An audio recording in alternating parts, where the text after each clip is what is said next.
President Donald Trump announced Tuesday that Kim Yong Chol, North Korea's top nuclear weapons negotiator and go-to diplomat, was headed to the U.S. for talks this week, a promising development in the ongoing will they or won't they saga regarding a planned, then cancelled, summit between Trump and North Korean leader Kim Jong-un. White House Press Secretary Sarah Huckabee Sanders confirmed that Kim Yong Chol, 72, would be meeting with Secretary of State Mike Pompeo in New York, making Kim the highest-ranking North Korean official to visit the U.S. since 2000, when Joe Myung-rok, the late Vice Marshal, met with then-President Bill Clinton in Washington. Here's what you need to know about Kim and his upcoming visit. He's played a key role in recent denuclearization negotiations and other major diplomatic events.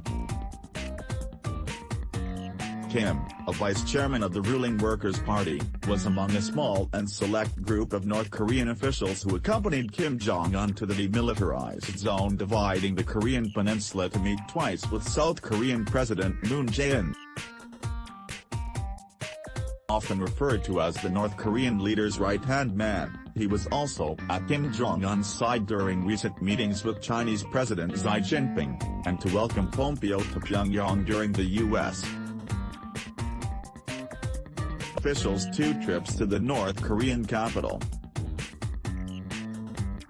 In February, Kim, a four-star general and former spy chief, was part of the North Korean delegation at the closing ceremony of the Winter Olympics in Pyeongchang, South Korea.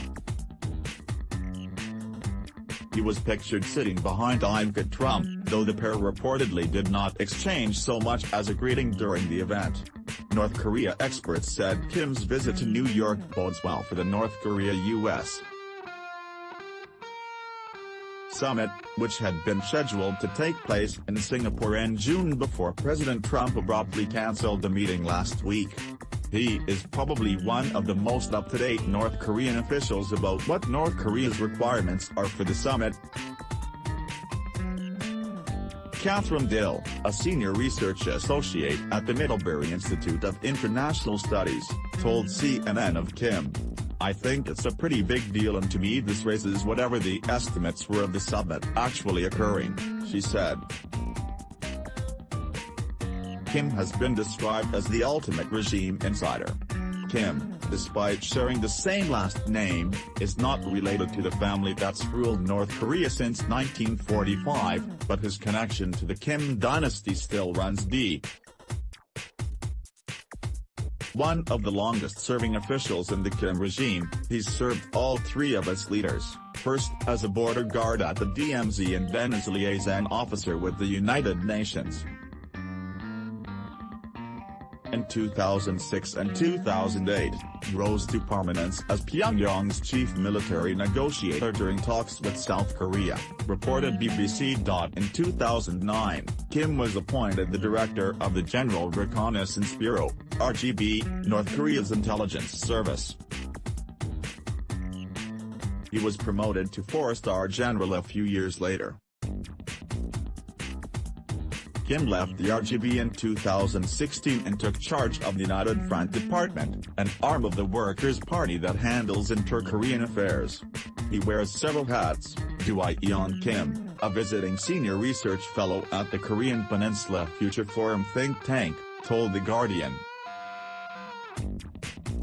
He is extremely well-versed in denuclearization matters, and seems to have secured himself a spot in Kim Jong-un's inner circle. He's been linked to the torpedoing of a South Korean vessel and a hacking attack against Sony. While Kim was the head of the RGB, he was accused of masterminding attacks on the South Korean warship Kinan in 2010. 46 South Korean sailors were killed in the attack. Pyongyang has denied any involvement in the torpedoing of the vessel. Kim was also linked to a cyber attack on Sony Pictures in 2014, aimed at blocking the release of The Interview, a comedic film about the assassination of Kim Jong-un by two American journalists. To travel to the US, Kim had to be given a waiver from travel sanctions. Kim, who's been sanctioned by Washington, is prohibited from traveling to the United States. A waiver will need to be granted for him to enter the US, an American diplomat told the New York Times this week. It's likely, however, that Mont would automatically be given under extraordinary circumstances like these, the paper said. This article originally appeared on HuffPost.